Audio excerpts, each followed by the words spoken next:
Hello friends, welcome to Swasti kitchen 360. இன்றைக்கி நம்ம கிச்சனில் சாப்பாடு வடிக்க போகிறேன். மஞ்சள் பூசணிக்காய் சாம்பார் தான் செய்ய போகிறேன். சாப்பாடு எப்பயும் போல் குக்கரில் வைக்காமல் தண்ணி நல்லா கொதிக்க விட்டு ஊற வச்ச அரிசியை கொதிக்கிற தண்ணியில் போட்டு நல்லா வேக வச்சு எடுத்து வடித்தாச்சு. சாப்பாடு ரெடி. இப்போது மஞ்சள் பூசணிக்காய் சாம்பார் பண்ணுறதுக்காக பருப்பை குக்கரில் வேக வச்சுக்க போகிறேன். ஒரு 3-4 விசில் விட்டு வேக வச்சு எடுத்துக்கலாம். இப்போது ஒரு கடாய் வச்சுக்கலாம். எண்ணெய் காஞ்சதும் கடுகு, சீரகம், அது நல்லா பொரிஞ்சதுக்கப்புறம் மஞ்சள் பூசணிக்காய், தக்காளி, பச்சை மிளகா, வரமிளகா எல்லாம் எடுத்து ரெடியாக கட் பண்ணி வச்சுருக்கேன். இப்போது கடுகெல்லாம் பொரிஞ்சதுக்கப்புறம் வரமிளகா, பச்சை மிளகா சேர்த்துட்டு தக்காளி, பூசணிக்காய் சேர்த்து நல்லா வதக்கிக்கலாம்.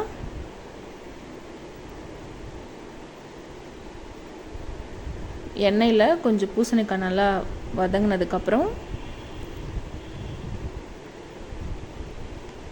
நான் கடை சாம்பார் பொடி, வீட்டில் அரைச்ச சாம்பார் பொடி, அது ஒரு ஸ்பூன், இது ஒரு ஸ்பூன் ஆட் பண்ணிக்கிட்டேன். அப்புறம் பெருங்காயம், கருவேப்பிலை, கொத்தமல்லி நல்லா தண்ணி விட்டு கலந்து விட்டுக்கலாம். ஏன்னா பூசணிக்காய் கொஞ்சம் வேகணும், அதனால தான். அதுக்குள்ளே பருப்பும் ரெடி ஆகிடுச்சு. அதையும் எடுத்து நான் நல்லா மசிச்சு வச்சுக்கிட்டேன். வெண்பூசணிக்காய், மஞ்சள் பூசணிக்காய்லாம் எனக்கு ரொம்ப பிடிக்கும். அதுவும் மஞ்சள் பூசணிக்காயில் சாம்பார் பண்ணுறப்ப சாம்பார் ஒரு நல்ல டேஸ்ட் கொடுக்கும், நல்ல மனம் கொடுக்கும். எனக்கு அது ரொம்ப பிடிக்கும். உங்களுக்கும் இந்த பூசணிக்காய் பிடிக்கும் அப்படின்னா எனக்கு கமெண்ட்டில் சொல்லுங்கள். வேக வச்ச பருப்பை இப்போ நம்ம கடாயில் சேர்த்து நல்லா கொதிக்கட்டும். அதுக்குள்ளே இதை நான் வேறு பாத்திரத்தில் ஷிஃப்ட் பண்ணிட போகிறேன். பாருங்கள், நல்லா கொதிக்குது. வேறு பாத்திரத்துக்கு ட்ரான்ஸ்ஃபர் பண்ணிவிட்டு நான் இண்டக்ஷனில் வச்சுக்கிட்டேன். ஆல்ரெடி நல்லா கொதிச்சிருச்சு. இப்போ புளி தண்ணி ஆட் பண்ணிக்க போகிறேன். உப்பு ஆட் பண்ணி நல்லா கலந்து விட்டுட்டு நல்லா நுரைச்சி வந்துருச்சுன்னா மஞ்சள் பூசணி சாம்பார் ரெடி. சூப்பராக வடித்த சாப்பாடு, நல்ல மணமான டேஸ்டான ருசியான மஞ்சள் பூசணிக்காய் சாம்பார் ரெடி.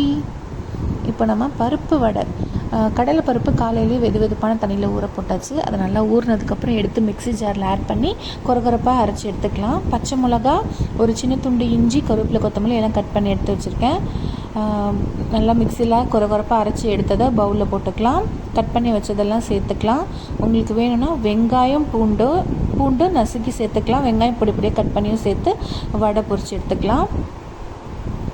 உப்பு, பெருங்காயத்தூள், பச்சை மிளகா, கருவேப்பிலை, கொத்தமல்லி, சீரகம் ஆட் பண்ணிக்கோங்க. வடை மாதிரி தட்டி எண்ணெயில் பொரித்து எடுத்துக்கலாம். மஞ்சள் பூசணிக்காய் சாம்பார் வித் பருப்பு வடை சூப்பராக சாப்பிட்டு என்ஜாய் பண்ண போகிறேன். நீங்களும் இதே மாதிரி ட்ரை பண்ணி பார்த்துட்டு எப்படி இருந்ததுன்னு எனக்கு கமெண்ட்டில் சொல்லுங்கள். தேங்க்ஸ் ஃபார் வாட்சிங். பாய்.